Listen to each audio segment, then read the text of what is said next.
الحمد لله نحمده ونستعينه ونستغفره ونعوذ بالله من شرور أنفسنا ومن سيئات أعمالنا من يهده الله فلا مضل له ومن يضلل فلا هادي له وأشهد أن لا إله إلا الله وحده لا شريك له وأشهد أن محمدًا عبده ورسوله يا أيها الذين آمنوا اتقوا الله حق تقاته ولا تموتن إلا وأنتم مسلمون يا أيها الناس اتقوا ربكم الذي خلقكم من نفس واحدة وخلق منها زوجها وبث منهما رجالا كثيرا ونساء واتقوا الله الذي تساءلون به والأرحام إن الله كان عليكم رقيبا يا أيها الذين آمنوا اتقوا الله وقولوا قولا سديدا يصلح لكم أعمالكم ويغفر لكم ذنوبكم ومن يطع الله ورسوله فقد فاز فوزا عظيما أما بعد فإن خير الحديث كتاب الله وخير الهدي هدي محمد صلى الله عليه وسلم وشر الأمور محدثاتها وكل محدثة بدعة وكل بدعة ضلالة وكل ضلالة في النار اللهم صل على محمد وعلى آل محمد كما صليت على إبراهيم وعلى آل إبراهيم إنك حميد مجيد اللهم بارك على محمد وعلى آل محمد كما باركت على إبراهيم وعلى آل إبراهيم إنك حميد مجيد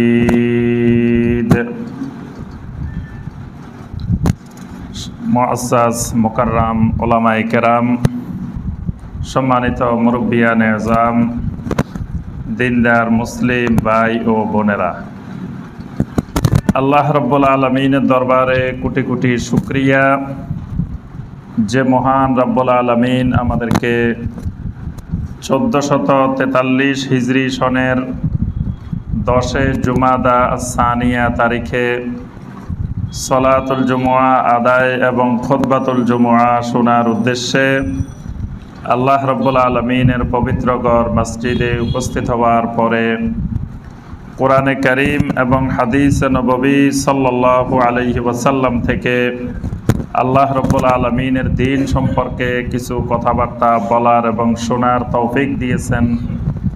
সে মহান রব্বুল আলামিনের শুকর আদায় করি, সকলে বলি আলহামদুলিল্লাহ।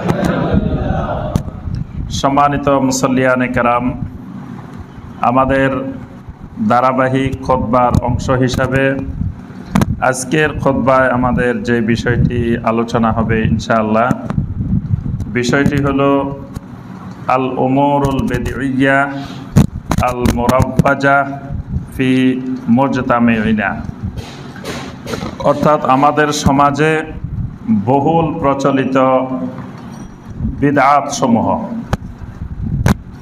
আমরা এই বিষয়ের উপরে ধারাবাহিক 15টি খুতবা আমরা পেশ করব।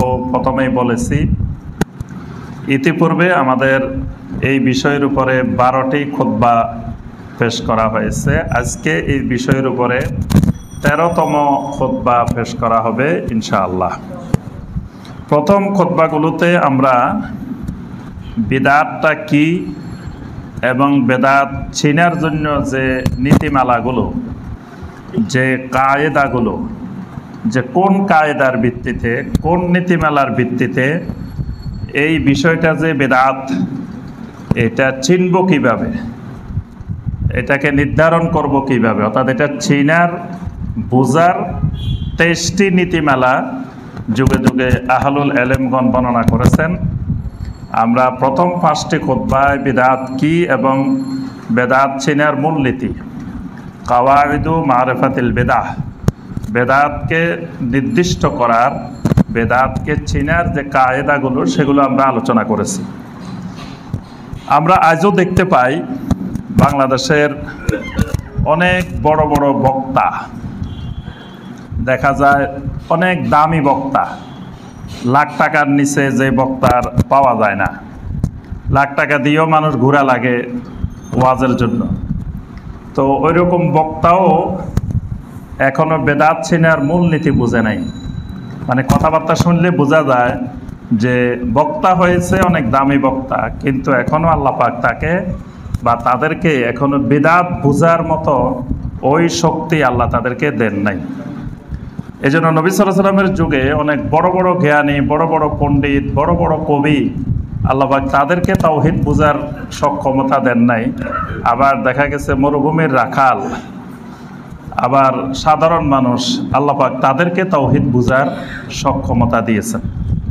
তো দেখা যায় বেদাতের ব্যাপারে বিভিন্ন জন বিভিন্ন রঙে কথা বলে। এটার কারণ হলো বেদাত চিনের যে মূলনীতিগুলো, সে মূলনীতিগুলো বুঝে নাই এখন।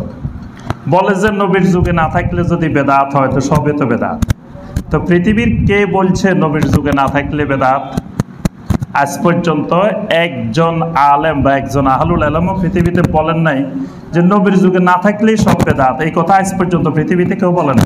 এই কথাটাই একটা ডাহা মিথ্যা কথা, যে নবীর যুগে না থাকলে বেদাত হবে কেন? আর বেদাত তো সব জিনিসের সাথে বেদাতের সম্পর্ক না। বেদাতের মূল সম্পর্কটা হলো ইবাদতের সাথে। ইবাদত যেটা, ইবাদতের মধ্যে বিদআত হয়, কিন্তু ইবাদতের উপকরণের মধ্যে বেদাত হয় না। এই সূক্ষ্ম জিনিসটা না বুঝলে তো সে আর বেদাত বুঝবে কিভাবে? একটা হলো ইবাদত, আর একটা হলো ইবাদতের উপকরণ। আমরা মসজিদে এখন সালাত আদায় করতে মসজিদে আসছি, এখানে দুই ধরনের জিনিস আছে, কিছু আছে ইবাদত, কিছু আছে ইবাদতের উপকরণ। মসজিদে আমরা বসছি, মসজিদ এটা ইবাদত না, মসজিদ এটা ইবাদতের উপকরণ। এখন যদি আমরা রাস্তায় অন্য জায়গায় জুমার নামাজ পড়ি, জুমার নামাজ হবে না। জুমার নামাজ আদায় সহি হওয়ার জন্য, ইবাদতটা বিশুদ্ধ হওয়ার জন্য মসজিদের দরকার, কিন্তু মসজিদটা ইবাদত না। মসজিদ যদি শুধু সরকার বাড়ি মসজিদেই ইবাদত হতো, তাহলে তো অন্য মসজিদে আদায় করা যেত না। তাহলে যে কোনো মসজিদে যে কোনো জায়গায় আমরা আদায় করতে পারি, এটা একটা ইবাদতের উপকরণ। তারপরে আমরা এখানে লাইট দেখতেছি, ফ্যান দেখতেছি, এসি দেখতেছি, কত সুন্দর সুন্দর বিভিন্ন রং বেরঙের কার্পেট দেখতেছি, জায়নামাজ দেখতেছি। তারপরে আমরা কত পোশাক পরে আসছি, এক একজন এক এক পোশাক, এক এক কালারের পাঞ্জাবি, এক এক ডিজাইনের পাঞ্জাবি, কত রকমের জিনিস পরিধান করে ব্যবহার করে আমরা এখানে আসছি। এক একজনের হাতে এক এক ধরনের ঘড়ি, এক এক ধরনের আংটি, কত জিনিস আমরা এখানে নিয়ে আসছি। এগুলা কোনোটাই ইবাদত না, এগুলা সব ইবাদতের উপকরণ, এগুলা সব ইবাদতের জন্য। কিন্তু মূল ইবাদত হলো আমাদের এখানে সালাত এবং খুতবা। এখানে ইবাদত হলো মূল সালাত, নামাজটা, জুমার নামাজটা হলো ইবাদত, আর খুতবা দেওয়া এটা হলো ইবাদত। এই দুইটার মধ্যে বাড়াইলে কমাইলে পরিবর্তন করলে এটার সাথে বেদাতের সম্পর্ক, এর বাহিরে বাকিগুলোর সাথে বেদাতের কোনো সম্পর্ক নাই। মসজিদ একসময় কাঁচা মসজিদ ছিল, বেড়ার মসজিদ, তারপরে ছিল মাটির মসজিদ, তারপরে ছিল ইটের মসজিদ, তারপরে পৃথিবীর কোনো জায়গায় পাথরের মসজিদ, এখন বর্তমানে টাইলস লাগায় কত সুন্দর সুন্দর করে মসজিদ তৈরি করা হচ্ছে। এটার সাথে বেদাতের কোনো সম্পর্ক নাই, কারণ মসজিদটা ইবাদত না, মসজিদটা হলো ইবাদতের উপকরণ।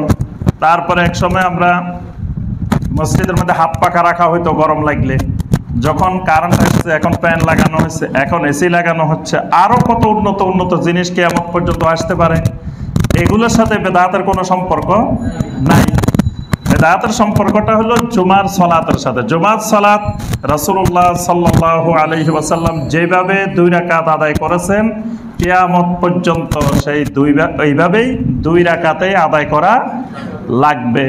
এন্ড কেউ যদি আমাদেরকে বলে যে শোনো আজকে শুক্রবার সবাই ছুটি, আজকে কাজকর্ম কম, আমরা নামাজ আজকে কম পড়বো কেন, প্রতিদিন জোহরের নামাজ 4 রাকাত পড়ি, আজকে জুমা অর্ধেক 2 রাকাত, তো আল্লাহ হয়তো এহসান করছে কমাই দিছে, তাই বলে কি আমরা কম পড়বো নাকি? চলেন আজকে সবাই 4 রাকাত পড়ি, নামাজ পড়বো, আমরা তো খারাপ কিছু করব না। নামাজের মতো ভালো কাজ জমিনে আর দ্বিতীয় কি কাজ আছে?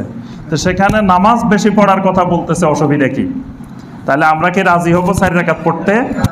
কেন 4 রাকাত পড়লে অসুবিধা কোথায়? এটাই বেদাত। মানে নবী সাল্লাল্লাহু আলাইহি সাল্লাম যেই কয় রাকাত আদায় করছেন সেই কয় রাকাতের অতিরিক্ত আদায় করলে এখানে বেদাত। আবার নবী সাল্লাল্লাহু আলাইহি সাল্লাম খুতবা দিয়েছেন জুমার সালাতের আগে।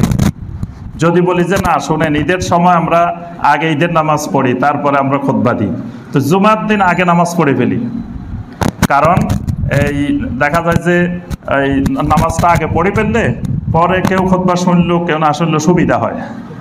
কারণ ঈদের নামাজ দেখবেন আগে পড়ে ফেললে অধিকাংশ মানুষ চলে যায় আর খুতবা শুনে না।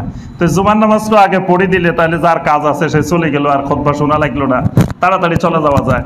তাহলে যদি বলি যে আগে নামাজ পড়ি পরে খুতবা, দুইটাই করব, কিন্তু আগেরটা পরে পরেরটা আগে করা যাবে, এটার সাথে বিদআতের সম্পর্ক। নবী সাল্লাল্লাহু আলাইহি ওয়াসাল্লাম খুতবা দিয়েছেন 2টা জুমার খুতবা। আমি যদি বলি যে না 2 খুতবা দরকার নাই, 2 খুতবার কাজ 1 খুতবায় সারাই দিই, দ্বিতীয় খুতবায় যা যা বলবো সেটা প্রথম খুতবায় বলে দিই, খুতবা একটাই দিয়ে দেওয়া যাবে? নবী সাল্লাল্লাহু আলাইহি ওয়াসাল্লাম 2 খুতবার মাঝখানে বসছেন, আমি বললাম যে আমি তো যুবক মানুষ, আমার কষ্ট হইতেছে না, আমার বসার দরকার নাই, এক দাঁড়ানোর মধ্যে আমি 2টাই দিয়ে দিই, দেওয়া যাবে? এই জায়গাগুলোতে হলো সুন্নত আর বেদাতের সম্পর্ক। কিন্তু আমরা মসজিদে কার্পেট কোনটা বিছামো, তারপরে কার্পেটের উপরে কাপড় কোনটা লাগামো না লাগামো, তারপরে আমরা মাইক কোনটায় কথা বলবো না বলবো, এগুলোর সাথে সুন্নত বেদাতের কোনো সম্পর্ক। কিন্তু যারা বেদাতের মূলনীতি বুঝে নাই তারা বলে যে এইগুলো তো রাসূলের যুগে সব কিছু ছিল না, তাহলে কি এগুলো বেদাত? এই তো পুরা জাহালতের কথা, মূর্খতা সুলভ। মানে যার বেদাত সম্পর্কে ন্যূনতম জ্ঞান নাই এরকম জাহেল হইলে কথাগুলো বলতে পারে। কিন্তু আমরা দেখি যে অনেক বড় বড় ব্যক্তিরাও এই জাতীয় কথাবার্তা বলেন। এই জন্য বেদাত বুঝতে হলে বেদাতের 23টা মূলনীতি, চিনার মূলনীতি আহলুল ইলম যুবতী বর্ণনা করেছেন। আমরা প্রথম খুতবাগুলোতে সেই বিষয়টা আলোচনা করেছি। এরপরে আমরা বলছি যে আমাদের এই বাংলাদেশ, ভারত, পাকিস্তান বা এই অঞ্চলে শত শত বেদাত আছে, অগণিত বেদাত। কারণ বেদাতের মূলনীতি না জানার কারণে আমাদের দেশে যিনি যত বেশি বেদাত আবিষ্কার করতে পারে তিনি তত বড় বুজুর্গ, তিনি তত বড় আল্লাহর ওলি। মানে নতুন কিছু আবিষ্কার করতে পারলে, নতুন কিছু জিকির, নতুন কোনো ইবাদত, নতুন কিছু বানাইতে পারলে উনি বড় আল্লাহর ওলি। কারণ আর কেউ বানাইতে পারে না, উনি একটা নতুন তরিকা বানাইছে, উনি একটা নতুন জিকির বানাইছে, উনি একটা নতুন দরুদ বানাইছে, তাহলে উনি বিরাট আল্লাহর ওলি, বড় বুজুর্গ। এই জন্য সবাই বানাইতে বানাইতে বানাইতে যার যার ইচ্ছা মতো বানাইছে। এখন বানাইতে বানাইতে হাজার হাজার অগণিত বেদাত, চারিদিকে বেদাতের মাঝখানে আমরা থাকি। আবার এখন বেদাতগুলো এত শক্তভাবে শিকড় কেড়ে বসছে, মানে বেদাতগুলোই সুন্নতের রূপ নিচ্ছে। এখন কেউ যদি বলে এটা বেদাত, এটা বলতে তার ভয় লাগে, কারণ সমাজের মানুষ সবাই এটা সুন্নত মনে করে। যে বেদাত বলে তাকেই সমাজের মানুষ ঘিরে ধরে। এতদিন বড় বড় আমাদের এত বুজুর্গরা গেল, আলেমেরা গেল, তারা বুঝতো না বেদাত নিয়ে। তুমি বাংলা বুখারি পড়ি 2 দিন, এখন বুঝে গেছো এটা বেদাত। মানে সমাজের মানুষ তার উপরেই অত্যাচার জুলুম করে, যে সুন্নত মানে এটাকে বেদাত বলে। আর সমাজের মানুষ বেদাতটাকে এত সুন্দর করে মেনে নিছে যে এটা বেদাত হলেও বেদাত, কিন্তু এটা তো সুন্দর জিনিস, এটা খারাপ কি? এটা তো হাসানা জিনিস, এটার মধ্যে তো খারাপের কিছু নাই।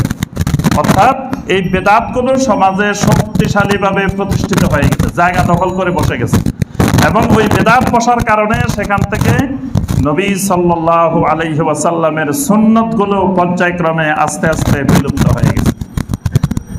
আমরা এই ধরনের 100টি বেদাত বাছাই করে আলোচনা করতেছি। তা আমরা ইতিপূর্বে 60টি আমরা প্রচলিত, বাংলাদেশে বহুল প্রচলিত বেদাত আলোচনা করেছি। আজকের খুতবা ইনশাআল্লাহ আমরা সংক্ষেপে আর 10টি বেদাত আজকের খুতবায় আলোচনা করব, যে বেদাতগুলো আমাদের সমাজে, আমাদের দেশে বহুল প্রচলিত। আজকে 71 থেকে 80 পর্যন্ত এই বেদাতগুলো খুবই সংক্ষেপে আমরা অল্প সময়ে আলোচনা করার চেষ্টা করব ইনশাআল্লাহ। 71 নম্বর বেদাত যেটি আমরা আলোচনা করব সেটি হলো ফরজ সালাতের পরে আল্লাহ সুবহানাহু ওয়া তাআলার জিকিরগুলো না করা। অর্থাৎ প্রত্যেক ফরজ সালাতের পরে, 5 ওয়াক্ত ফরজ সালাতের পরে নবী সাল্লাল্লাহু আলাইহি ওয়াসাল্লাম যে জিকিরগুলো করতেন, এই জিকিরগুলো করা উম্মতের জন্য সুন্নাত, আর এই জিকিরগুলোকে ছেড়ে দেওয়া উম্মতের জন্য বেদাত। আজকে আমাদের সমাজের বেশিরভাগ বলতে 90% উপরে দেখা যায় কোনো কোনো মসজিদে 100% মুসল্লি ফরজ সালাতের পরে কোনো জিকিরই করে না, কোনো জিকির না করে সবাই দোয়ার জন্য অপেক্ষা করে। অথচ দোয়া হলো, আমরা এর আগের খুতবায় আমরা বলছি, দোয়া হলো কাবলা সালাম, জিকির হলো বাদা সালাম। মানে সালাতের সালাম ফিরানোর আগে এবং পরে। সালাম ফিরানোর আগে হলো দোয়া, সালাম ফিরানোর পরে হলো জিকির। তো তাহলে সালাম ফিরানোর আগ পর্যন্ত আমরা আল্লাহ সুবহানাহু ওয়া তাআলার কাছে দোয়া করতে থাকব। ওই জায়গাটাই আল্লাহ রাব্বুল আলামিন রেখেছেন দোয়ার জন্য। এই জন্য আমরা সেখানে দোয়ার যে আদাবগুলো, প্রথমে আমরা তাশাহুদ, এখানে আল্লাহ সুবহানাহু ওয়া তাআলার হাম সানা, আমরা ইমানের বিষয়, ইমানের উসিলা, এগুলো আমরা পেশ করি। মানে দোয়া করতে গেলে আগে সুন্নাত হলো 1 নম্বরে আল্লাহর প্রশংসা করা। আল্লাহ সুবহানাহু ওয়া তাআলার হাম সানা, এটা হলো 1 নম্বর দোয়া। এটার থেকে বড় দোয়া আল্লাহর জমিনে আর নাই। মানে আপনি আল্লাহর কাছে কিছু চাইলেন না, খালি আল্লাহর প্রশংসা করলেন, এই প্রশংসাটাই দোয়া। মানে আপনি আল্লাহর প্রশংসা করবেন, আমি আল্লাহর প্রশংসা করব, আল্লাহ জানেন আমার কি কি লাগবে, সেগুলো আল্লাহ ব্যবস্থা করবেন। সুবহানাল্লাহ। এই হামদ এবং সানা এটাই সবচেয়ে বড় দোয়া। এই জন্য আরাফার ময়দানের সবচেয়ে উত্তম দোয়া, নবী সাল্লাল্লাহু আলাইহি ওয়াসাল্লাম বলেছেন, খায়রুদ দুআয়ে দুআউ আরাফা। পৃথিবীর মধ্যে যত দোয়া আছে সবচাইতে উত্তম দোয়া, কল্যাণকর দোয়া হইল আরাফার ময়দানের দোয়া। আর আরাফার ময়দানের যত দোয়া আছে তার মধ্যে শ্রেষ্ঠ দোয়া, ওয়া খায়রু মা কুলতু আনা ওয়ান নাবিয়্যুনা মিন ক্বাবলি, আমি এবং আমার পূর্বের সমস্ত নবীরা যে উত্তম দোয়াটা আরাফার ময়দানে করতেন সেটা হইল লা ইলাহা ইল্লাল্লাহু ওয়াহদাহু লা শারীকা লাহু লাহুল মুলকু ওয়া লাহুল হামদ ওয়া হুয়া আলা কুল্লি শাইইন কাদির। সুবহানাল্লাহ। এটা হলো আরাফার ময়দানের সকল নবীদের পড়া সবচাইতে উত্তম দোয়া।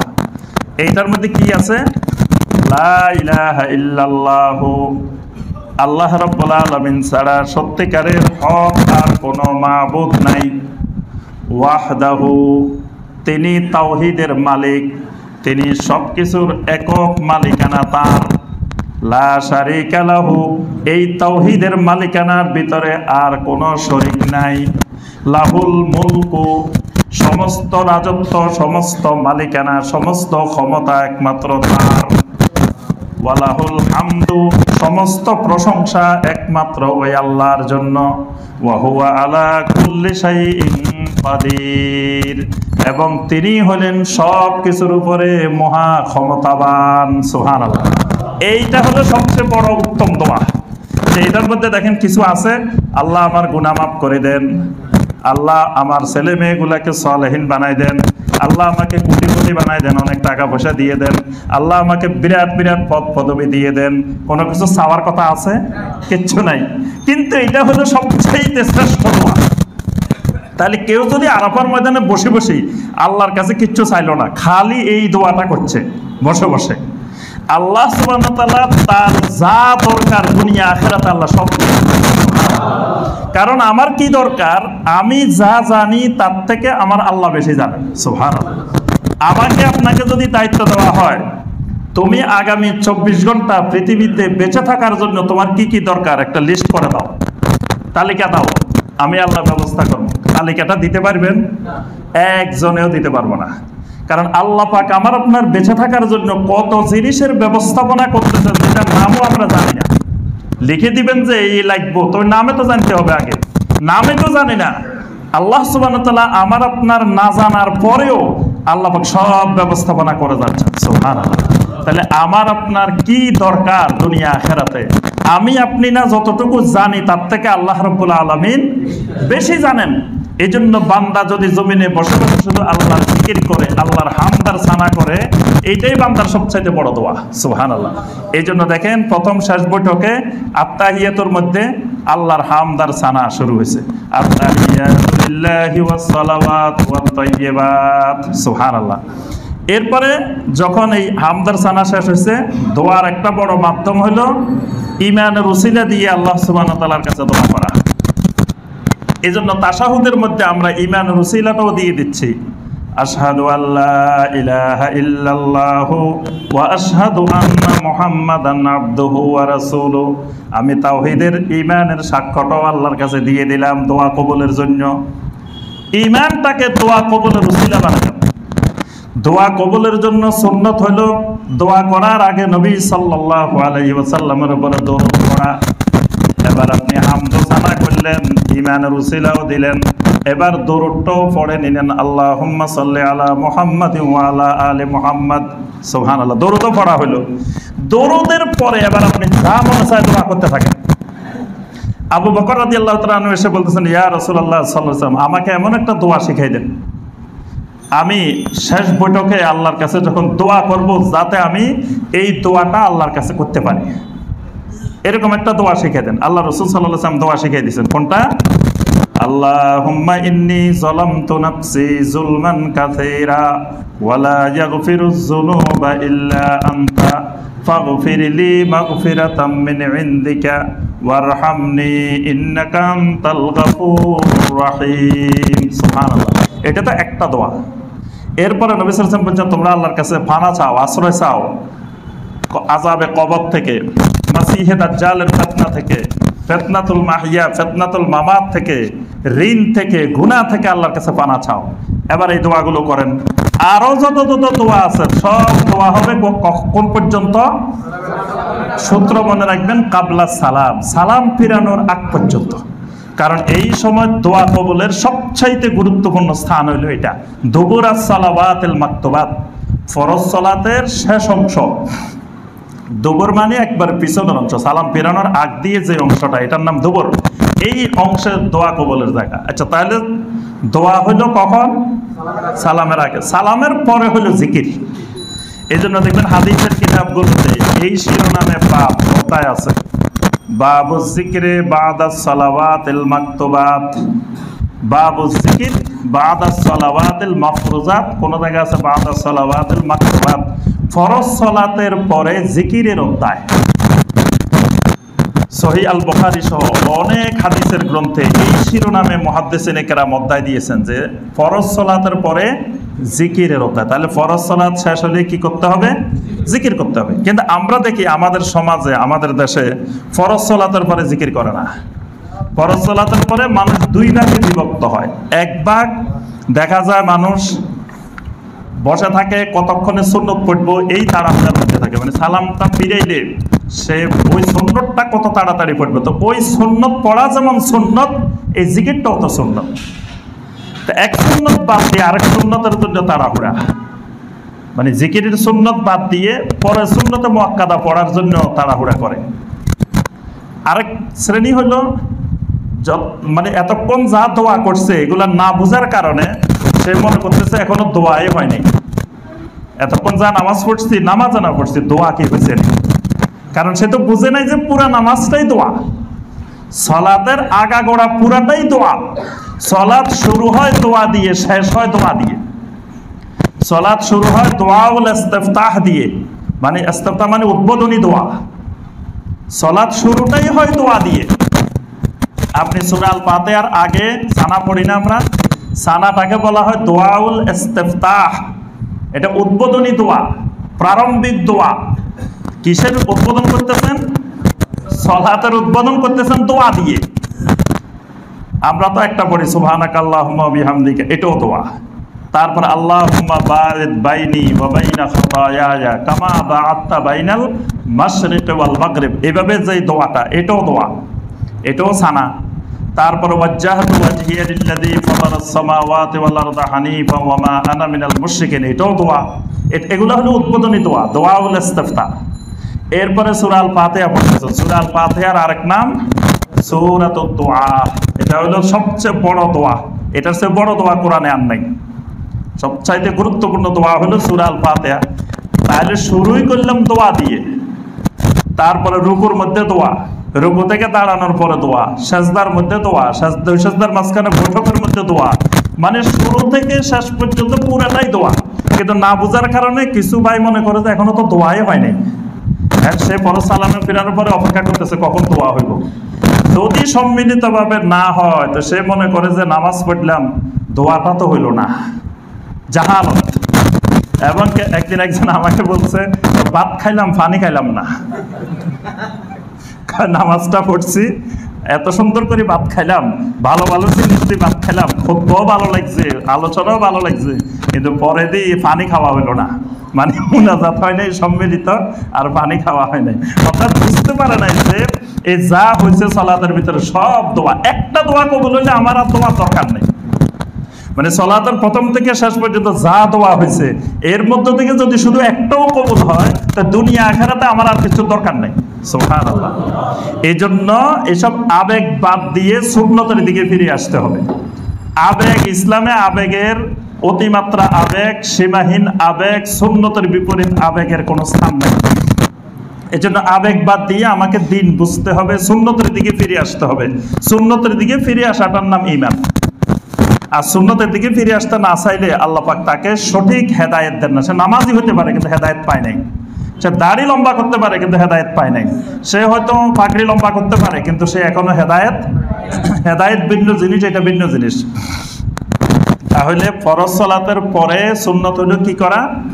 আল্লাহ রাসূল সাল্লাল্লাহু আলাইহি ওয়াসাল্লাম অনেকগুলো জিকির শিখিয়েছেন। সহিহ মুসলিমের হাদিস, কানা রাসূলুল্লাহ সাল্লাল্লাহু আলাইহি ওয়াসাল্লাম ইজা আনসারাফা মিন সালাতিহি ইস্তাগফারা সালাসান। যখন নবী সাল্লাল্লাহু আলাইহি ওয়াসাল্লাম সালাত থেকে সালাম ফিরাইতেন, সালাম ফেরানোর পরে কি বলতেন? তিনবার ইস্তিগফার, আস্তাগফিরুল্লাহ আস্তাগফিরুল্লাহ আস্তাগফিরুল্লাহ। এরপরে বলতেন আল্লাহুম্মা আনতাস সালাম ওয়া মিনকাস সালাম তাবারাকতা ইয়া যাল জালালি ওয়াল ইকরাম। এটা বলা পর্যন্ত নবী সাল্লাল্লাহু আলাইহি ওয়াসাল্লাম কিবলামুখী থাকতেন। এটা বলার পরে নবী সাল্লাল্লাহু আলাইহি ওয়াসাল্লাম মুসল্লিদের দিকে ফিরে যেতেন 5 ওয়াক্তে, ফজরেও, যোহরেও, আসরেও, মাগরিবে, এশায়, সব সময়। এরপরে নবী সাল্লাল্লাহু আলাইহি ওয়াসাল্লাম আরো অনেকগুলো জিকির করতেন বসে বসে। লা ইলাহা ইল্লাল্লাহু ওয়াহদাহু লা শারীকা লাহু লাহুল মুলকু ওয়া লাহুল হামদু ওয়া হুয়া আলা কুল্লি শাইইন কাদির। লা ইলাহা ইল্লাল্লাহু ওয়া লা না'বুদু ইল্লা ইয়্যা লাহুন নি'মাতু ওয়া লাহুল ফাদলু ওয়া লাহুন নি'মাতু। এইভাবে নবী সাল্লাল্লাহু আলাইহি ওয়াসাল্লাম অসংখ্য জিকির এখানে বসে বসে করতেন। এরপরে আল্লাহ রাসূল সাল্লাল্লাহু আলাইহি ওয়াসাল্লাম 33 বার সুবহানাল্লাহ, 33 বার আলহামদুলিল্লাহ, 33 বার আল্লাহু আকবার বলতেন। 100তম বার বলতেন লা ইলাহা ইল্লাল্লাহু ওয়াহদাহু লা শারীকা লাহু লাহুল মুলকু ওয়া লাহুল হামদু ওয়া হুয়া আলা কুল্লি শাইইন কাদির। নবী সাল্লাল্লাহু আলাইহি ওয়াসাল্লাম বলেন, সহিহ মুসলিমের হাদিস, কেউ যদি এই আমলটা করে তাহলে গুফিরাত খাতায়াহু ওয়া ইন কানাত মাসলু জাবাদিল বাহর। সমুদ্রের ফেনা পরিমাণ গুনাহ হইলেও আল্লাহ রাব্বুল আলামিন তার সকল গুনাহগুলো মাফ করে দেন। সুবহানাল্লাহ। এরপরে মুআজ ইবনে জাবাল রাদিয়াল্লাহু তাআলা আনহু বলেন, একদিন নবী সাল্লাল্লাহু আলাইহি ওয়াসাল্লাম আমাকে হাত ধরলেন, ধরে বললেন, ইয়া মুআজ ওয়াল্লাহি ইন্নী লা উহিব্বুকা। সুবহানাল্লাহ। আল্লাহ রাসূল সাল্লাল্লাহু আলাইহি ওয়াসাল্লাম বলতেছেন, হে মুআজ ইবনে জাবাল, আল্লাহর কসম আমি তোমাকে ভালোবাসি। সুবহানাল্লাহ। আল্লাহ রাসূল সাল্লাল্লাহু আলাইহি ওয়াসাল্লাম তাকে ভালোবাসেন। এর থেকে বড় খুশির খবর আসমান জমিনে আর দ্বিতীয়টা নাই। বলতেছেন, আল্লাহর কসম করে বলতেছেন, ওয়াল্লাহি ইন্নী লা উহিব্বুকা, হে মুআজ আমি তোমাকে ভালোবাসি। সুবহানাল্লাহ। তবে উসিকা ইয়া মুআজ, তোমাকে আমি একটা ওসিয়ত করতেছি, মহব্বত করে তোমাকে আমি একটা ওসিয়ত করতেছি, সেটা হলো লা তাদান্না ফি দুবুরি কুল্লি সালাতিন তাকুল, প্রত্যেক সালাতের পরে তুমি এই জিকিরটা করতে কখনো ভুলিও না। সে জিকিরটা কি? আল্লাহুম্মা আইন্নি আলা যিকরিকা ওয়া শুকরিকা ওয়া হুসনি ইবাদাতিক। আল্লাহুম্মা আইন্নি আলা যিকরিকা ওয়া শুকরিকা ওয়া হুসনি ইবাদাতিক। এই জিকিরটা করতে তুমি ভুলিও না, সবসময় জিকিরটা করবা। তাহলে ফরজ সালাতের পরে এই আল্লাহর জিকিরটা। তারপরে আয়াতুল কুরসি, যেটাকে নবী সাল্লাল্লাহু আলাইহি ওয়াসাল্লাম বলেছেন আযামু আয়াহ, কোরআনে কারিমের সবচাইতে মহান আয়াত। নবী সাল্লাল্লাহু আলাইহি ওয়াসাল্লাম বলেন, যে ব্যক্তি সালাতের শেষে আয়াতুল কুরসি পড়ে, লাম ইয়ামনাহু মিন দুখুলিল জান্নাহ ইল্লা আন ইয়ামুত, সেই জান্নাতে প্রবেশ করার জন্য শুধু মৃত্যুটাই তার মাঝখানে বাধা থাকে, না আর কোনো বাধা থাকে না। সুবহানাল্লাহ। অর্থাৎ আয়াতুল কুরসির মধ্যে 11টি আল্লাহ রাব্বুল আলামিনের সিফাত, ঈমানি বিষয় বর্ণনা করা হয়েছে। এই 11টি সিফাত যার পরিষ্কার হবে সে জান্নাতি হয়ে যাবে। সুবহানাল্লাহ। এই জন্য নবী সাল্লাল্লাহু আলাইহি ওয়াসাল্লাম বলছেন যে এটা যদি পাঠ করে তাহলে জান্নাতে ঢোকার জন্য তার মৃত্যু ছাড়া আর কোনো কিছু বাধা নাই। সুবহানাল্লাহ। আরেকটি হাদিসে, তাবারানির হাদিসে বলছেন, যে ব্যক্তি ফরজ সালাতের পরে আয়াতুল কুরসি পড়বে, কানা ফি জিম্মাতিল্লাহি ইলা সালাতিল উখরা, পরবর্তী সালাত পর্যন্ত সে আল্লাহ রাব্বুল আলামিনের জিম্মায় চলে যায়। সুবহানাল্লাহ। মানে জোহরে পড়ছে আসর পর্যন্ত, আসরে পড়ছে মাগরিব পর্যন্ত, মাগরিবে পড়ছে এশা পর্যন্ত। সুবহানাল্লাহ। এরপরে সূরা আল ইখলাস, সূরা আল ফালাক, সূরা আন-নাস, এই তিনটা সূরার নাম হলো সূরাতুল মুআউযিজাত, তাওয়ীজের সূরা।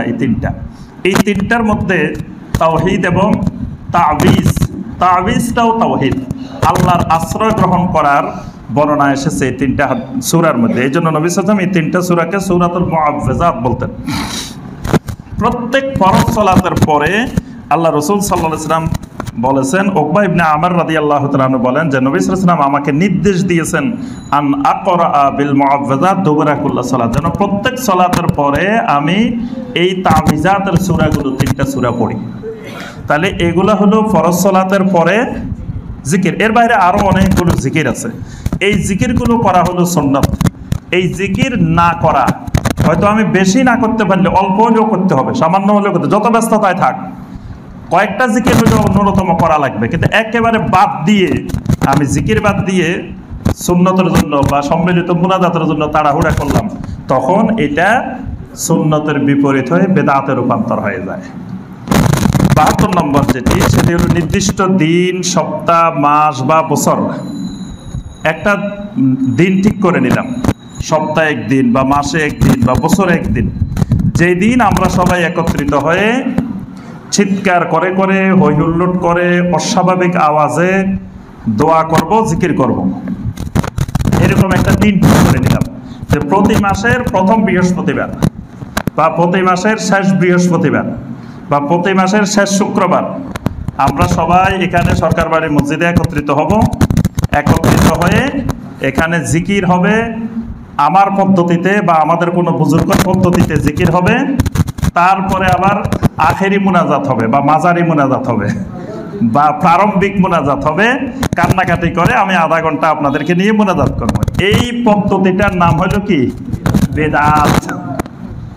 এই যত কান্নাকাটি করি এটা বেদাতি কান্নাকাটি, যত জিকির করি এটা বেদাতি জিকির।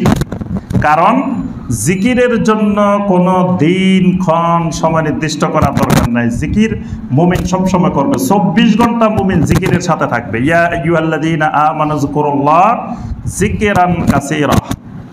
আল্লাহ পাক বলছেন একটা ইবাদত আল্লাহ বেশি বেশি করতে বলছেন, সেটা হলো আল্লাহ রাব্বুল আলামিনের জিকির। এজন্য জিকির সবসময় অব্যাহত থাকবে। আর জিকির শেখানোর জন্য আমরা এই যে জুমার খুতবায় জিকির শিখাইতেছি, তাফসিরে জিকির শিখাইতেছি, বিভিন্ন মাজলিসে দ্বীনি মাজলিসগুলোতে জিকিরের তালিম হবে, জিকির শেখানো হবে। জিকির শেখানো মানে কোরআন ও জিকির, হাদিস ও জিকির, এই কোরআন সুন্নাহর তালিম দেওয়াটার নাম জিকিরের তালিম, জিকির শেখানো। এটা সবসময় অব্যাহত থাকবে। কিন্তু একটা দিনক্ষণ সময় নির্দিষ্ট করে যে ওই দিন সবাই মিলে সম্মিলিতভাবে রাসূলুল্লাহ সাল্লাল্লাহু আলাইহি সাল্লামের তরিকায় জিকির না করে ওই চিশতিয়া তরিকায়, নকশবন্দিয়া তরিকায়, মুজাদ্দিদিয়া তরিকায়, সোহরাওয়ার্দিয়া তরিকায় বা ইমাম হুসাইনিয়া তরিকায়, এইরকম কোন তরিকায় যদি বানাই জিকির করি, তখন এটা কি হবে? এটার নাম বেদাত, এটাই দলালা, এটাই হবে গোমরাহি। আর যদি বলি যে শুনেন এই দিন তাবাররুক বিতরণ হইব, এই দিন আবার আখেরি মুনাজাত হইব, আমাদের সমাজের মানুষ আখেরি মুনাজাত নাম শুনলে খুব পাগল। মানে উদ্বোধনী দোয়া সলাতের শুরুতে যেটা উদ্বোধনী দোয়া, আবার সলাতের শেষে কিন্তু আখেরি দোয়াও আছে। মানে সলাতের শুরুতে সানা যেটা, এটা উদ্বোধনী দোয়া, আবার সলাতের শেষে সালাম ফিরানোর আগে আপনার আখেরি দোয়া, আখেরি মুনাজাত। তো দেখা যায় এই উম্মাহ ওই শুরুর দোয়াও ছেড়ে দিছে, শেষের দোয়াও ছেড়ে দিছে, নামাজও ছেড়ে দিছে। এই উম্মার বিশাল অংশ সলাত ছেড়ে দিছে, ৯৫% মুসলমান সলাতে ছেড়ে দিছে। তারা উদ্বোধনী দোয়ার মধ্যেও নাই, শেষের দোয়ার মধ্যেও নাই, কোনো দোয়ার মধ্যে নাই। কিন্তু যদি শুনে যে আজকে এখানে আখেরি মুনাজাত হইব, তাহলে দেখবে যে মানুষের ঢল, জাহালত, গোমরাহি, দলালা, যে এই মানে দিন না বোঝার কারণে, সুন্নাহ না বোঝার কারণে নবী সাল্লাল্লাহু আলাইহি ওয়াসাল্লাম জীবনে একবারও সাহাবায়ে কেরামদেরকে নিয়ে কোনো জায়গায় আখেরি মুনাজাতের আয়োজন করেন নাই। দেশ ও জাতি উম্মার কল্যাণের স্বার্থে এরকম কোনো আখেরি মুনাজাতের ব্যবস্থাপনা রাসূলুল্লাহ সাল্লাল্লাহু আলাইহি ওয়াসাল্লাম করেন নাই, খোলাফায়ে রাশিদিন করেন নাই, তাবেঈনে কেরাম করেন নাই, তাবেঈনে কেরাম করেন নাই, ইমাম আবু হানিফা রাহমাতুল্লাহ আলাইহি, ইমাম শাফিঈ রাহমাতুল্লাহ আলাইহি, কোনো আইম্মায়ে কেরাম করেন নাই। আল্লাহ সুবহানাহু ওয়া তাআলার কাছে দোয়া করার কোরআনে অনেক আয়াত আছে। সূরা আল আরাফের ৫৫ নম্বর আয়াতে আল্লাহ বলেছেন, উদউ রাব্বাকুম তাদাররুআন ওয়া খুফিয়া, তোমরা তোমাদের রবের কাছে দোয়া করো অত্যন্ত অনুনয় বিনয় সহকারে, আর খুফিয়া, গোপনে গোপনে, চুপে চুপে আল্লাহর কাছে দোয়া করো। দোয়া করতে হবে অনুনয় বিনয় সহকারে আর গোপনে।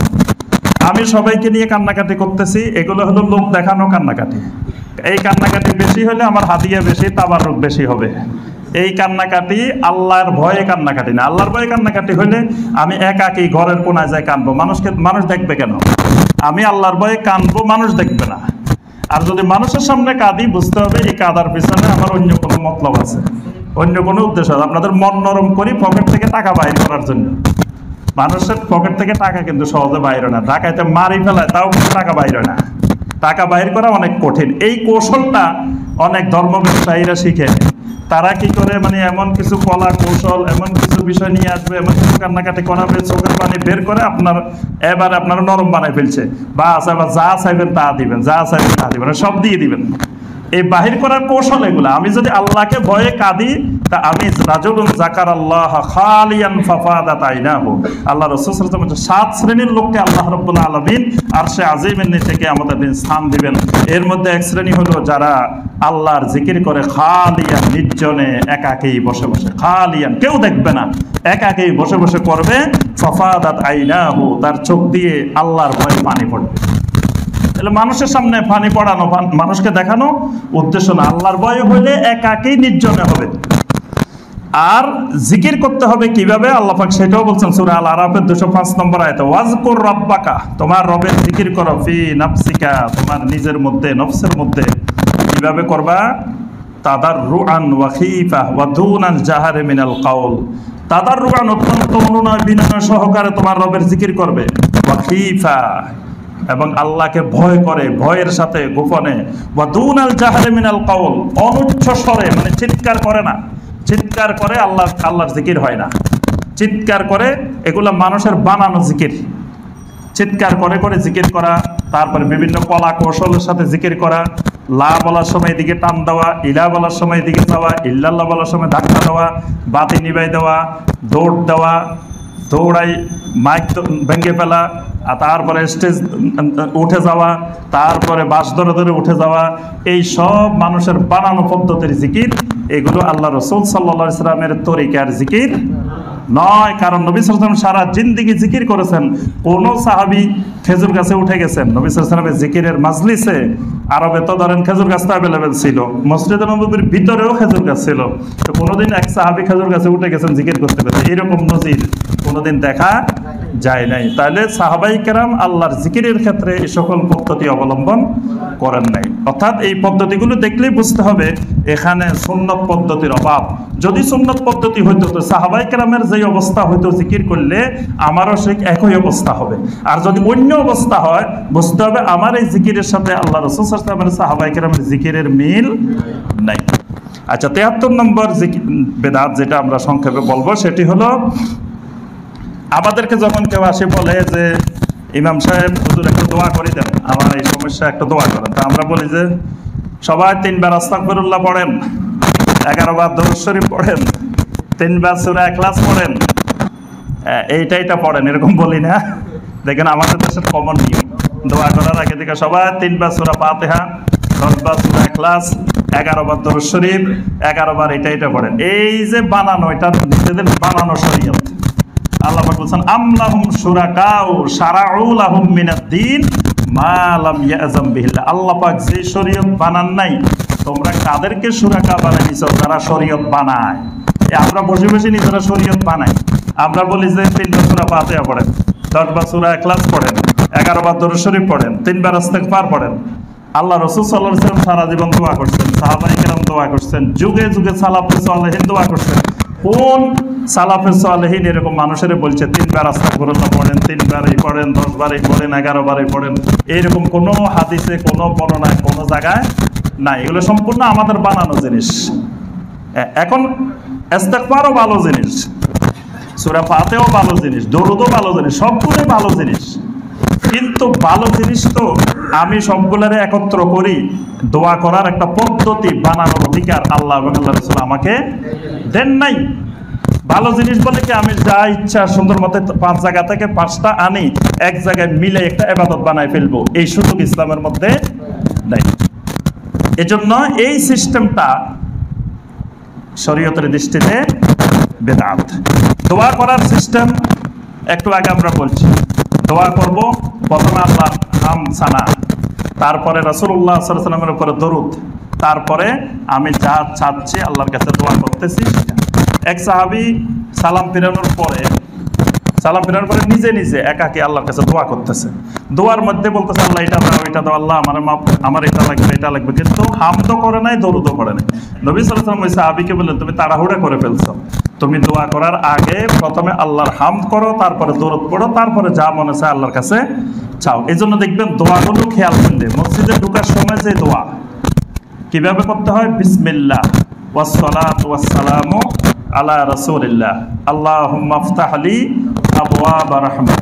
তাহলে মেইন দোয়া হলো আল্লাহুম্মা ইফতাহ লি আবওয়াবা রাহমাত, কিন্তু তার আগে বিসমিল্লাহ ওয়াসসালাতু ওয়াসসালামু আলা রাসূলিল্লাহ, মানে প্রথমে আল্লাহর নামে আল্লাহর প্রশংসা করে আল্লাহর হামদের সাথে শুরু করতে হবে দোয়া, তারপরে নবী সাল্লাল্লাহু আলাইহি ওয়াসাল্লামের উপরে দরুদ, তারপরে আমি আল্লাহর কাছে বলতেছি আল্লাহুম্মা ইফতাহ লি আবওয়াবা রাহমাতিক। এজন্য সুন্নাহ হলো সবসময় আমরা যখনই আল্লাহর কাছে দোয়া করব তখনই প্রথমে আল্লাহর প্রশংসা করব, আল্লাহর হামদ, আল্লাহর সানা, তারপরে আমরা নবী সাল্লাল্লাহু আলাইহি ওয়াসাল্লামের উপরে কয়েকবার দরুদ পড়ব নিজেরা, তারপরে আবার আমি যা চাইবো আল্লাহর কাছে তাই চাইবো। এটা হলো নবী সাল্লাল্লাহু আলাইহি ওয়াসাল্লামের সুন্নাহ পদ্ধতি। ৭৪ নম্বর বেদাত যেটা আমরা আলোচনা করব সেটা হলো, আমি দোয়া করতেছি, দোয়া করার সময় দোয়া যখন শেষ হবে, সমাপ্তি হবে, সমাপ্তির সময় একটা বাক্যকে নির্দিষ্ট করে নিলাম যে প্রতিদিন যখন আমার দোয়া শেষ হবে এই বাক্যটা দিয়ে আমি শেষ করব। সেই বাক্যটা হইতে পারে ওয়াজআল আখিরা কালিমাতিনা ইনদাল মাউতে লা ইলাহা ইল্লাল্লাহু মুহাম্মাদুর রাসূলুল্লাহ বলে শেষ করলাম। এটা হতে পারে বিহাক্কে লা ইলাহা ইল্লাল্লাহু মুহাম্মাদুর রাসূলুল্লাহ সাল্লাল্লাহু আলাইহি ওয়াসাল্লাম, এটা বলে শেষ করলাম। এটা বলাটা বেদাত না, এটা বলা যেতে পারে, কিন্তু মাঝে মধ্যে 1 দিন 2 দিন 3 দিন বলতে পারি। কিন্তু যদি এটাকে পার্মানেন্ট, যে এটা বলার মধ্যে অনেক ফজিলত আছে, এটা দোয়া শেষ করার মধ্যে বলতে হবে। আমরা দেখা যায় যে মসজিদে এই চলতে থাকে কন্টিনিউ, সবসময় এটাই চলতে থাকে, তার অর্থ হলো এটাকে বানাই নেওয়া হয়েছে যে এটাই শেষে পড়লে এটা বড় বরকতময় দোয়া, এটা দিয়ে দোয়া শেষ করতে হয়।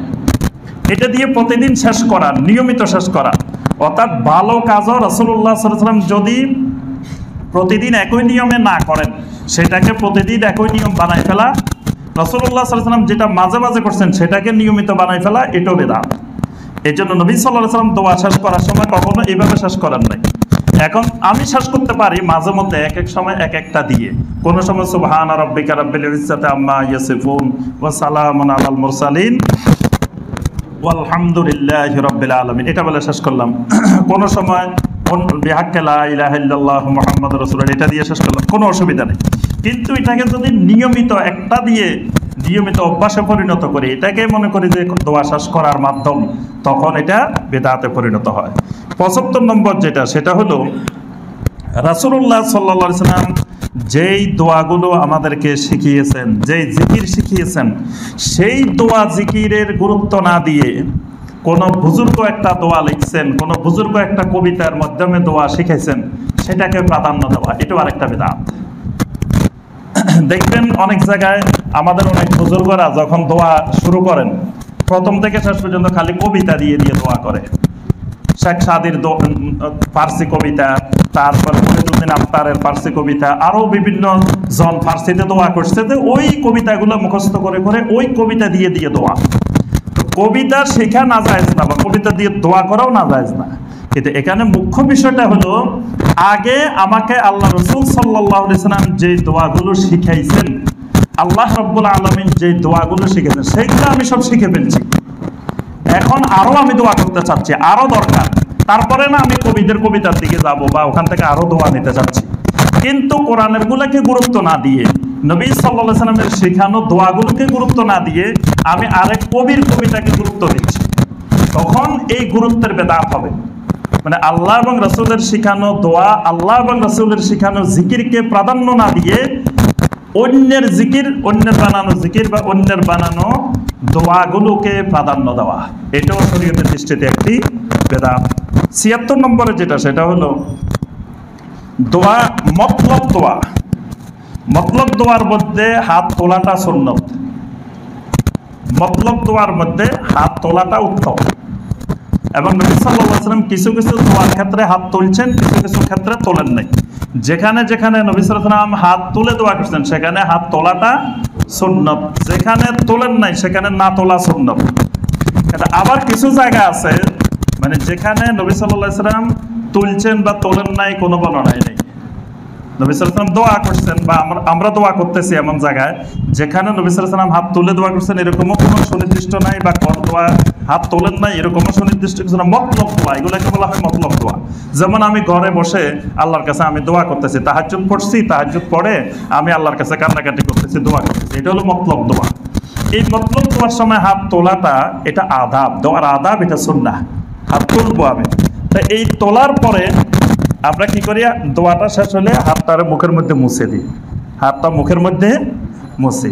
দেখবেন অনেকে মুসাফা করি, এটারে আবার বুকের সাথে লাগায়, এরকম হাতেটারে। তাই এরকম দোয়া করার সময় হাতেটা তুলে আমরা আবার মুছে ফেলি। কিন্তু এই যে দোয়ার সময় হাত তুলে এই দুই হাত দিয়ে মুখ মুছা, মুখ মুছার ব্যাপারে কয়েকটা হাদিস আছে, কিন্তু হাদিসগুলো শক্তিশালী না, দলিল হিসাবে গ্রহণযোগ্য, দলিল হিসাবে গ্রহণ করার মতো ওই পর্যায়ের হাদিস না। এই জন্য আপনার ইমাম আহমদ বিন হাম্বল রহমতুল্লাহ আলাইহি, তারপরে শাইখুল ইসলাম ইমাম ইবনে তাইমিয়া রাহমাহুল্লাহ, তারপরে ইমাম ইস বিন আব্দুস সালাম রাহমাহুল্লাহ, তারপরে শাইখ উসাইমিন রাহমাহুল্লাহ, ওনাদের সবার বক্তব্য, সবার ফতোয়া হলো যে এই ব্যাপারে যে হাদিসগুলো আছে, লা তাকুমু বিহিমা হুজ্জা, এই হাদিসগুলো দিয়ে দলিল পেশ করা যাবে না। মানে এগুলো দলিল পেশ করার মতো ওই পর্যায়ের শক্তিশালী হাদিস না। এজন্য ইস বিন আব্দুস সালাম রাহমাহুল্লাহ তিনি বলছেন, ফতোয়ায়ে ইস বিন আব্দুস সালামের 47 পৃষ্ঠায় তিনি বলছেন, ওয়ালা ইয়ামসাহু ওয়াজহাহু বিয়াদাইহি আকিবা দোয়া ইল্লা জাহেল, জাহেল ছাড়া আর কেউ দোয়ার পরে দুই হাত দিয়ে মুখ মুছে না। এটা হলো ইমাম ইস বিন আব্দুস সালাম রাহমাহুল্লাহ তার কথা। তারপরে শেখ উসাইমিন রাহমাহুল্লাহর ফতোয়া হলো মাসহুল ওয়াজহে বিল ইয়াদাইনি বাদা দোয়া আল আকরাবু আন্নাহু গায়র মাশরু। তিনি বলেন বিশুদ্ধতম ফতোয়া হলো এটা শরীয়তে অনুমোদিত না, কারণ যে হাদিসগুলো আসছে ফি যালিকা দাঈফা, এই ব্যাপারে সবগুলো হাদিস দাঈফ। ইন্নাহা লা তাকুমু বিহাল হুজ্জা, যেটা শাইখুল ইসলাম ইবনে তাইমিয়া রাহিমাহুল্লাহ বলছেন যে এগুলো দিয়ে দলিল পেশ করা যায় না। এরকম দুই একটা হাদিস আছে যেগুলো দাঈফ জিদ্দান, কেউ কেউ বলছেন দাঈফ, কেউ কেউ বলছেন দাঈফ জিদ্দান, অর্থাৎ এগুলো দিয়ে মুখ মোছার দলিল হিসাবে গ্রহণ করার মতো হাদিস না। এই জন্য আপনার দোয়ার পরে মুখ মাঝে মধ্যে মুছলেন, এটা বেদাত হবে না, কিন্তু প্রতিদিন দোয়া করে নিয়মিত মুছাটাকে জরুরি মনে করে নিলেন, এটা বেদাত। মানে প্রতিদিন দোয়া শেষ করলেন আর মুখ মুছলেন, এটারে জরুরি মনে করলেন যে দোয়া হাত তোলা মানে হাত মুছতে হবে, কিন্তু সুন্নাহ হলো হাত তুললেন, তুলে ছেড়ে দিবেন, হাত তুলে দোয়া শেষ, হাত ছেড়ে দেওয়া। কিন্তু এটাকে মাঝে মধ্যে আপনি মুছছেন একদিন দুদিন, কোনো অসুবিধা নেই, কিন্তু এটাকে নিয়মিত অভ্যাসে পরিণত করা বা এটাকে মনে করা যে এটা জরুরি হাত মুছতে হবে, তাহলে এটা বেদাতে পরিণত হয়। ৭৭ নম্বর যেটা, সেটা হলো বিভিন্ন রকমের দোয়াকে ওজিফা হিসাবে প্রতিদিন পাঠ করা। কিছু দোয়া বানাই নিয়ে এই দোয়াগুলোকে প্রতিদিন কন্টিনিউ ওজিফার মতো প্রতিদিন একবার পাঠ করা। যেমন দোয়ায়ে গামজাল আরশ, নাম শুনছেন না? দোয়ায়ে গামজাল আরশ, দোয়ায়ে হাবিব, দরুদে তাজ, দরুদে হাজারি, আহাদনামা, দোয়ায়ে জামিলা, আয়াতে শেফা, হাবতে হাইকাল, দরুদে লাখি, দরুদে আকবার, এই জাতীয় যা যা আছে, এই জাতীয় কিছু বই আছে দেখবেন। এই বইগুলো হলো এটার কারখানা, এটার ফ্যাক্টরি হলো এই জাতীয় কিছু বই আছে। মকসুদুল মোমিনিন, এই নুরানি, মজমুয়ায়ে পাঞ্জেগানা ওজিফা, এরকম দেখবেন কতগুলো বই আছে। এরা এই দোয়াগুলো তো বানাইছে আরো কত সাংঘাতিক, সেটা হলো এই দোয়াগুলোর আবার ফজিলত বানাইছে। দোয়া তো বানাইছে, দোয়াগুলো বানায় নিজেরা আবার এই দোয়ার আপনার ফজিলত বানাইছে। মানে খুব সাংঘাতিক অবস্থা। এই দোয়াগুলোর এমন এমন ফজিলত বানাইছে, মানুষ তো এই ফজিলত শুনলে মনে করে যে আল্লাহু আকবার, এটা তো প্রতিদিন না পড়ে আর উপায় নাই, কারণ এটার এত ফজিলত দুনিয়া আখেরাতে, তাহলে তো এটা পড়া লাগবেই। যেমন দোয়ায়ে গামজাল আরশ, দোয়ায়ে গামজাল আরশের ফজিলত, এই দোয়ার ফজিলত ও রহমত অনেক, কিন্তু সাধারণ এরপরে বলছে যে অনেক কথা লিখছে, তো আমরা শেষের দিক কথাটা বলি। বলছেন যে আল্লাহ তাআলার অসংখ্য পবিত্র নাম রহিয়াছে, তোমরা তাহাকে সে সমস্ত নামে স্মরণ করো। ইয়াতে বোঝা যায় আল্লাহ তাআলার পাক নামসমূহের ওজিফা পাঠে বিশেষ ফজিলত ও রহমত নিহিত রয়েছে, কারণ না তিনি নিজে উহার ওজিফা করিতে হুকুম করিয়াছেন। আল্লাহ তাআলা আমাদের প্রতি কত দয়াবান, তিনি নিজেই শিখাইয়া দিতেছেন, তোমরা আমাকে এই সকল নাম স্মরণ করিও। আচ্ছা, তোমাদের সর্বপ্রকার দোয়া কবুল হইবে, যাবতীয় বিপদ আপদ অভাব অভিযোগ দূর হইবে, দিন দুনিয়ার উন্নতি ও বরকত লাভ হইবে, দুঃখ বেদনা ও রোগ শোক দূরীভূত হইবে, অগণিত ধন সম্পদ লাভ করিবে। বাস, তাহলে ধন সম্পদ অগণিত লাভ করতে হইলে, তারপরে রোগ শোক দূর হইতে হইলে দোয়ায়ে গামজাল আরশ পড়া লাগবে। এবার এই যে দোয়ায়ে গামজাল আরশ, লা ইলাহা ইল্লাল্লাহু সুবহানাল মালিকুল কুদ্দুস, লা ইলাহা ইল্লাল্লাহ সুবহানাল আজিজুল জাব্বার, ভিতরের কথাগুলো অনেক ভালো ভালো কথা, আল্লাহ সুবহানাহু ওয়া তাআলার বিভিন্ন নাম, কথাগুলো সমস্যা না। সমস্যা হলো এটাকে এইভাবে তো নবী সাল্লাল্লাহু আলাইহি ওয়াসাল্লাম ওজিফা বানাই দেন নাই। আমি আল্লাহর নামগুলো মাঝে মাঝে পড়তে পারি, আল্লাহর নামগুলো তেলাওয়াত করতে পারি, কিন্তু আল্লাহর নামগুলোকে এইভাবে কাব্য আকারে, মানে কাব্যের মতো, লা ইলাহা ইল্লাল্লাহ মুসা কালিমুল্লাহ, লা ইলাহা ইল্লাল্লাহ দাউদ খলিফাতুল্লাহ, লা ইলাহা ইল্লাল্লাহ ঈসা রুহুল্লাহ, লা ইলাহা ইল্লাল্লাহ ইসমাইল জাবিহুল্লাহ, লা ইলাহা ইল্লাল্লাহ ইব্রাহিম খলিলুল্লাহ, লা ইলাহা ইল্লাল্লাহ নূহ নাজিউল্লাহ, এই যে এগুলো যে আমি পড়তেছি, এগুলোকে আল্লাহ রাসূল সাল্লাল্লাহু আলাইহি ওয়াসাল্লাম এইভাবে ওজিফা বানাই দিয়েছেন? তো না বানাই, তো উনি নিজে বানাইছে, বানায় আবার ফজিলতও বানাই দিয়েছে যে এগুলো পড়লে আপনার এই লাভ হইব। তারপরে এখন এটাকে যদি আমি ওজিফা হিসেবে নিয়মিত পড়তে থাকি, তখন এটা বেদাতের রূপ নেবে। আমি ওজিফা হিসেবে আল্লাহর কোরআনের চেয়ে আর বেশি বড় ফজিলতময় দুনিয়াতে আসমান জমিনে আর কিছু না, আমি প্রতিদিন কোরআনে কারিম তেলাওয়াত করব যা পারি। তো এর বাহিরে এই জাতীয় দোয়া পাঠ করা যাবে না। দরুদে তাজ, আচ্ছা, দরুদে তাজের ফজিলত বলছে যে চান্দ্র মাসের শুক্ল পক্ষের প্রথম শুক্রবার রাতে এশার বাদে পবিত্র শরীরে সুগন্ধিযুক্ত পোশাকে 180 বার এই দরুদ শরীফ পাঠ করে এইভাবে 11 দিন পাঠ করিলে ইনশাআল্লাহ সেই স্বপ্নে বিশ্বনবী হযরত রাসূলুল্লাহ সাল্লাল্লাহু আলাইহি সাল্লামের দর্শন লাভে সক্ষম হইবে। নাউজুবিল্লাহ। কে বলে দিছে এই দরুদ পড়লে আপনার 180 বার দরুদ পড়বো, 11 দিন পড়লে সে নবী সাল্লাল্লাহু আলাইহি সাল্লামকে স্বপ্নে দেখবে? নবী সাল্লাল্লাহু আলাইহি সাল্লামকে বলছে যে তোমরা এটা 180 বার পড়লে, 11 দিন পড়লে আমাকে দেখবা? তারপরে বলছে মনের শুদ্ধি লাভের জন্য দৈনিক ফজরের বাদে 7 বার, আসরের বাদে 3 বার, এশার বাদে 3 বার পাঠ করিবে। এই হলো দরুদে তাজ বানাইছে, নিজে নিজে বানায় আবার ফজিলত বানাইছে। দরুদে হাজারি, কবরস্থানে 3 বার এই দরুদ শরীফ পাঠ করলে আল্লাহ তার বরকতে 80 বছরের আযাব কবরস্থান থেকে উঠাইয়া দেন। নাউজুবিল্লাহ। যদি 20 বার এই দরুদ শরীফ পাঠ করিয়া তার সওয়াব মা বাবাকে দান করে, তবে সেই জন্য মাতা পিতার সমস্ত দাবি পূরণ করিয়া ফেলিল। নাউজুবিল্লাহ। তারপরে হলো আহাদ নামার ফজিলত, বিশাল বিশাল ফজিলত। বলছে যে আল্লাহ রসুল বলছে মানুষের শরীরে 3000-এর রোগ আছে, 1000-এর ওষুধ চিকিৎসকরা জানে, আর বাকি 2000-এর ওষুধ কেউ জানে না। যে ব্যক্তি আহাদ নামা পড়িবে আল্লাহ তাকে ওই 2000 রোগ থেকেও বাঁচাইয়া রাখিবে। দেখেন আহাদ নামার ফজিলত।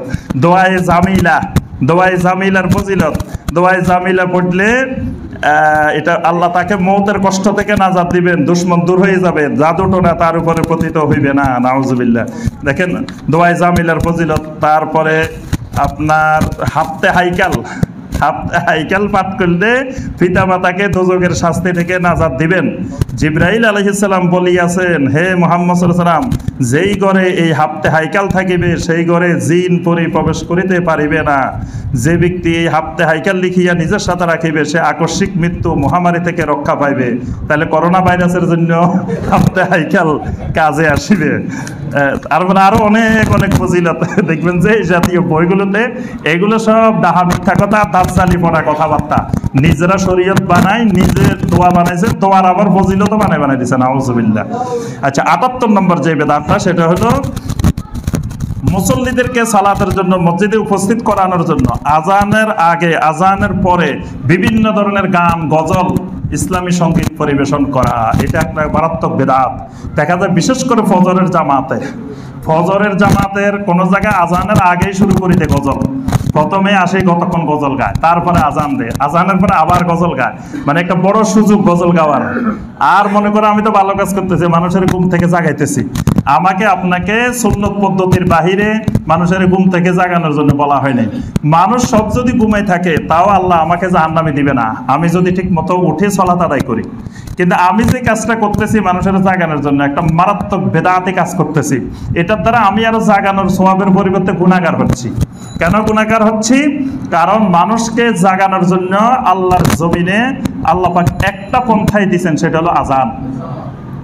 আজানের চেয়ে গুরুত্বপূর্ণ, আজানের চেয়ে বড়, আজানের চেয়ে আর আজানের মতো আর কিছু নাই।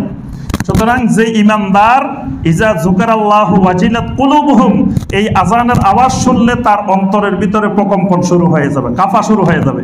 তার অন্তরের থেকে তার ইমানই তাকে জাগাই দিবে। যার ইমান নাই তাকে ওই আজান না আরো কিছু খাওয়াই দিলেও সে উঠবে না। তারে যদি সারা দিন আমি 100 গজলও গাই তাও সে উঠবে না, কারণ তার অন্তরে তো ইমানে নাই। সে উঠবে কেমনে? ইমান থাকলে সে আজানের আওয়াজ শুনলে উঠবে। সে উঠার জন্য ছটফট করবে, সে ঘড়ির মধ্যে অ্যালার্ম দিবে, সে বিভিন্নভাবে চেষ্টা করবে, যে কোনো উপায়ে সে উঠবেই। কিন্তু আমি মনে করতেছি না, মনে হয় আজানটা যথেষ্ট না। আল্লাহ রসুল বুঝতে পারে নাই। আল্লাহ রসুল তো আরব দেশের মানুষ, বাংলাদেশে হলে হয়তো বুঝতো। আমাদের দেশের মানুষ খালি আজানে উঠে না, আমাদের দেশের মানুষের আরো কিছু গান গাওয়া লাগে, আরো কিছু ইসলামী সঙ্গীত লাগে। তার জাগো জাগো ভাইয়েরা উঠো, তারপরে এটা ওইটা বলা লাগে, তারপরে আমাদের দেশের ভাইয়েরা উঠে। এটা হলো ইমানের জন্য মারাত্মক ক্ষতিকর বিষয়। আজানের চেয়ে আমি এগুলারে গুরুত্বপূর্ণ মনে করি, আজানের আগে পরে এগুলো যোগ করতেছি। এই জন্য মানুষকে ডাকার জন্য মুসল্লিদেরকে একমাত্র পন্থা আজান। আজানের আগে আজানের পরে কোন জাতীয় দোয়া, দরুদ, জিকির, আজকার, মাইকে চিল্লাচিল্লি করে মানুষকে জাগানোর জন্য এটা বেদাত। 79 নম্বর যেটা, সেটা হলো আজানের পরে নবী সাল্লাল্লাহু আলাইহি ওয়াসাল্লাম অনেকগুলো দোয়া শিখিয়ে দিয়েছেন।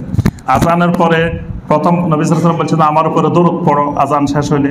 তারপরে আল্লাহুম্মা রাব্বা হাযিহিদ দাওয়াতিত তাম্মা, তারপরে আপনার রাদিতু বিল্লাহি রাব্বা বিল ইসলামি দীনা মুহাম্মাদিন সাল্লাল্লাহু আলাইহি ওয়াসাল্লাম নবিয়্যা, তারপরে আপনার আশহাদু আল্লা ইলাহা ইল্লাল্লাহু ওয়াহদাহু লা শারীকা লাহু, তারপরে সুবহানাকা আল্লাহুম্মা ওয়া বিহামদিকা। অনেকগুলো দোয়া নবী সাল্লাল্লাহু আলাইহি ওয়াসাল্লাম শিখিয়েছেন। এই দোয়াগুলো সুন্নাত, কিন্তু এই দোয়াগুলো করার সময় নবী সাল্লাল্লাহু আলাইহি ওয়াসাল্লাম কখনো হাত তুলেছেন মর্মে কোনো দলিল প্রমাণ পাওয়া যায় না। তো সুতরাং এই দোয়াগুলোর ক্ষেত্রে নর্মালভাবে দোয়া করাটাই সুন্নাহ, কিন্তু এটার সাথে যদি আমি মনে করি না এই দোয়ার সময় হাত তুলতে হবে, এই হাত তুলে দোয়া করতে হবে, এটা মনে করাটা বিদআত। ঠিক একইভাবে জানাজার সালাত যখন শেষ হয়, জানাজাটা পুরাটাই দোয়া, এবং মাইয়িতের জন্য দোয়া অব্যাহত থাকবে কবর দেওয়া পর্যন্ত, কবর দেওয়ার পরেও দোয়া চলতে থাকবে, কিন্তু জানাজা শেষ হয়েছে আবার এইভাবে হাত তুলে দোয়া করতে হবে, এই সিস্টেমটা মনে করা এটা বিদআত। ৮০ নম্বর যেটা আজকে সর্বশেষ, সেটা হলো এই ভারতীয় উপমহাদেশে আমাদের এই অঞ্চলে অসংখ্য রকমের খতম আছে। খতম এই আপনার খতমে ইউনুস, খতমে তাহলিল, খতমে খাজেগান, খতমে শেফা, খতমে গাউসিয়া, সবিনা খতম, তারপরে দালাইলুল খায়রাত, এরকম কত রকমের খতম, এক এক এলাকায় এক রকম, ঢাকার দিকে একরকম, চট্টগ্রামে একরকম, সিলেটে একরকম, মানে আমরা নিজেরা এগুলো বানাই নিছি বিভিন্ন রকমের খতম। এই জাতীয় যত খতম আছে, এমনকি কোরআনে কারিমের খতম, এগুলো সবগুলোই বেদাত, দলালা। কারণ নবী সাল্লাল্লাহু আলাইহি ওয়াসাল্লাম কোনো হাদিসে বলেন নাই যে লা ইলাহা ইল্লা আনতা সুবহানাকা ইন্নী কুনতু মিনাজ জালিমিন, এটা কোরআনে কারিমের আয়াত, এবং বিপদ আপদ থেকে মুক্তির জন্য সবসময় এটা পড়া, এটা সুন্নাহ, এটা পড়া যাবে। কিন্তু এটা ১ লক্ষ বার পড়লে, ১.৫ লক্ষ বার পড়লে আল্লাহ এই বিপদ থেকে এইভাবে উদ্ধার করবেন, এইটা তো আল্লাহ রাসূল সাল্লাল্লাহু আলাইহি ওয়াসাল্লাম বলেন নাই। কিন্তু আমি এখন এটারে ভালো মনে করি ১ লক্ষ বার, ১.৫ লক্ষ বার তসবির দানা, তেঁতুলের বিচি, বিভিন্ন রকমের কিছু বানাই, সবাই মিলে ১ লক্ষ বার পড়লাম, ১.৫ লক্ষ বার পড়লাম, লা ইলাহা ইল্লাল্লাহ এতবার পড়লাম, খতমে খাজেগানের মধ্যে কিছু দোয়া একত্রিত করে পড়লাম, শেফার মধ্যে কিছু আয়াত পড়লাম, খতমে গাউসিয়া বানাইলাম, খতমে নারিয়া বানাইলাম, বিভিন্ন রকমের খতম বানাই যেই পদ্ধতিগুলো আমরা সাধারণ মানুষ যখন আসে যে হুজুর আমার তো অনেক বিপদে পড়ছি, আমার স্ত্রী অসুস্থ, ছেলে অসুস্থ, কি করা যায়, আমরা বলি যে ভাই তাড়াতাড়ি খতমের ব্যবস্থা করেন। তাই হুজুর কত লাগবে খতমে? এই তো ১০,০০০ টাকা দেন, এটা লাগবে, এটা ব্যবস্থা করে দিব আমি। আরেকটা আছে রাত্রের খতম, এটা এশার পরে শুরু করতে হয়, ফজরের সময় শেষ করতে হয়, তো সারা রাত জাগ্রত থাকে, পড়া লাগবে। সারা রাত কি পড়তে হবে? আব্দুল কাদের জিলানী রহমতুল্লাহ আলাইহি গান গেয়ে কিছু গজল, কিছু মানে গাউসুল আজমের কাছে সাহায্য চাইতে হবে, কিছু গজল গাইতে হবে সারা রাত বসে। তো এটা যেহেতু রাত্রে ঘুম মারি, পড়া লাগবে, এটার হাদিও বেশি হইতে হবে। এইরকম বিভিন্ন ধরনের খতম বানিয়ে পড়াটা, এটা শরীয়তের দৃষ্টিতে বেদাত। আল্লাহ সুবহানাহু ওয়া তাআলা আমাদের সবাইকে সকল বেদাত থেকে মুক্ত থাকার তৌফিক দান করুন।